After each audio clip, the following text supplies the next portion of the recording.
दोस्तों नमस्कार। मैं हूँ रोहित कौशिक और आप देख रहे हैं रोहित संवाद। दोस्तों सबसे पहले आपसे विनम्र निवेदन है कि आप हमारे YouTube चैनल रोहित संवाद को सब्सक्राइब करके और हमारे Facebook पेज रोहित संवाद को फॉलो करके जन सरोकार की पत्रकारिता को अपना समर्थन दें। बेल आइकन भी दबा दें ताकि जब भी हमारी नई वीडियो अपलोड हो तो आपको उसका नोटिफिकेशन मिल जाए। इस वीडियो को लाइक कर, शेयर कर और इस वीडियो पर कमेंट कर भी आप हमारी आवाज़ को बुलंद कर सकते हैं। दोस्तों, लेखकों और समाज सेवकों को मिलने वाले पुरस्कार किसी न किसी कारण से विवाद में आ ही जाते हैं, उन पर किसी न किसी कारण से विवाद हो ही जाता है। एक बार फिर पद्म पुरस्कार आलोचना के केंद्र में हैं। एक बार फिर पद्म पुरस्कारों की आलोचना हो रही है। इस बार साध्वी रितंबरा को सामाजिक कार्य के लिए पद्म पुरस्कार से सम्मानित किया गया है। साध्वी रितंबरा को पद्म भूषण मिलने पर एक नई बहस शुरू हो गई है, एक नई बहस प्रारंभ हो गई है। इस पुरस्कार को लेकर सरकार पर आरोप लग रहा है कि यह पद्म पुरस्कारों का राजनीतिकरण कर रही है।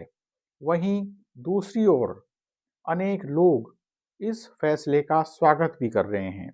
यानी कई लोग कह रहे हैं कि सरकार पद्म पुरस्कारों के मामले में पद्म पुरस्कारों का राजनीतिकरण कर रही है। दूसरी तरफ कई लोग इस फैसले का स्वागत भी कर रहे हैं। दूसरी तरफ 100 वर्षीय प्रतिष्ठित साहित्यकार रामदरस मिश्र जी को भी पद्मश्री से सम्मानित किया गया है। दोस्तों, सवाल उठ रहा है कि इतने प्रतिष्ठित साहित्यकार को पद्मश्री क्यों दिया गया है। अनेक साहित्यकारों ने इसे रामदरस मिश्र जी का अपमान बताया है। साहित्यकारों का मानना है कि अगर रामदरस मिश्र जी को पद्म पुरस्कार देना ही था तो उन्हें पद्म पुरस्कारों में उच्च स्तर का पुरस्कार देना चाहिए था।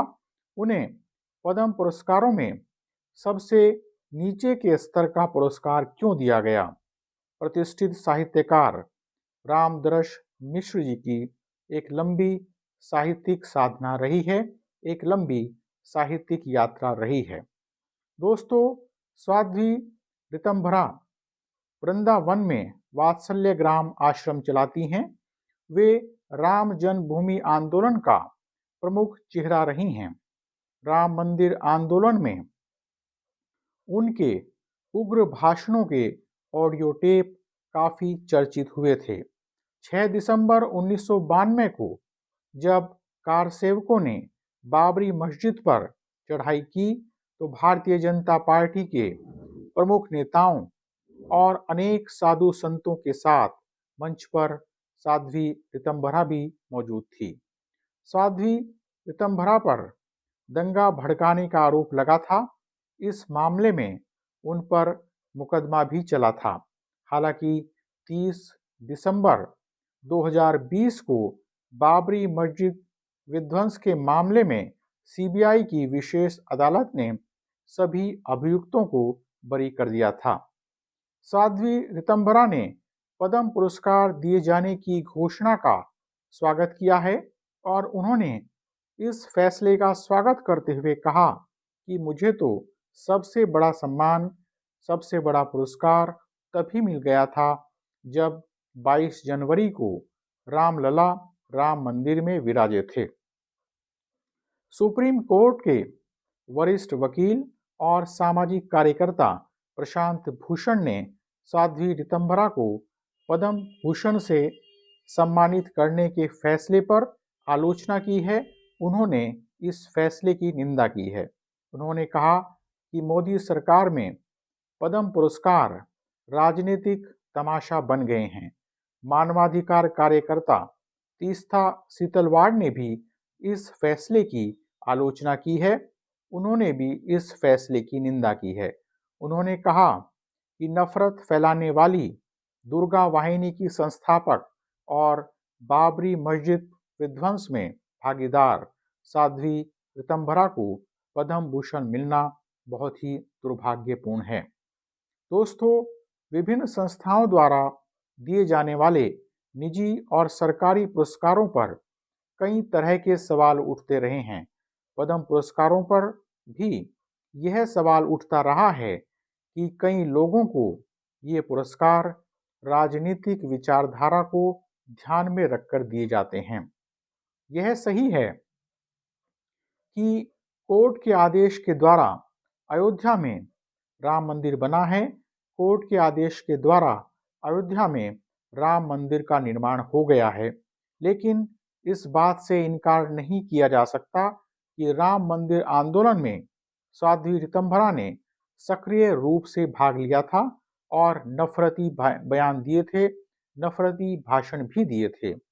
यह भी कटु सत्य है कि राम मंदिर आंदोलन के समय अनावश्यक रूप से सांप्रदायिक तनाव को बढ़ावा दिया गया था और सांप्रदायिक तनाव उस दौरान पैदा हो गया था।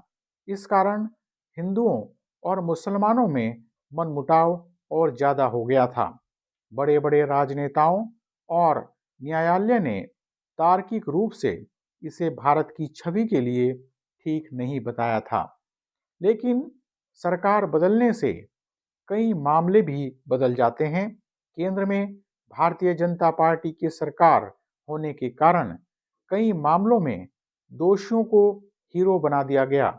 जब विचारधारा के आधार पर पुरस्कार दिए जाते हैं तो निश्चित रूप से पुरस्कारों की गरिमा पर, सम्मानों की गरिमा पर भी फर्क पड़ता है। दोस्तों, साध्वी ऋतंभरा को पद्म भूषण देना और वरिष्ठ साहित्यकार रामदरस मिश्र जी को पद्मश्री देने का फैसला न ही तो तर्कसंगत है और न ही उचित है। रामदरस मिश्र जी की एक लंबी साहित्यिक साधना रही है, एक लंबी साहित्यिक यात्रा रही है। 15 अगस्त 1924 को गोरखपुर में जन्मे रामदरस मिश्र जी 100 वर्ष के हो चुके हैं। उन्होंने गद्य और पद्य की लगभग सभी विधाओं में सृजनशीलता को एक नया आयाम दिया है।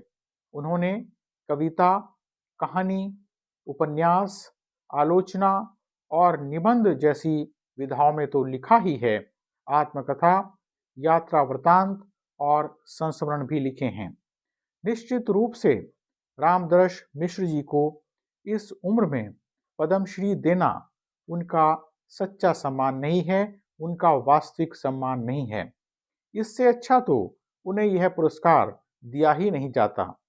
क्या पुरस्कार के लिए नामित करने वाले और पुरस्कार घोषित करने वाले लोग यह नहीं देखते हैं कि जिस विधा में पुरस्कार दिया जा रहा है, जिसे पुरस्कार दिया जा रहा है, वास्तव में उसका योगदान क्या है, समाज को वास्तव में सच्चे अर्थों में उसका क्या योगदान है।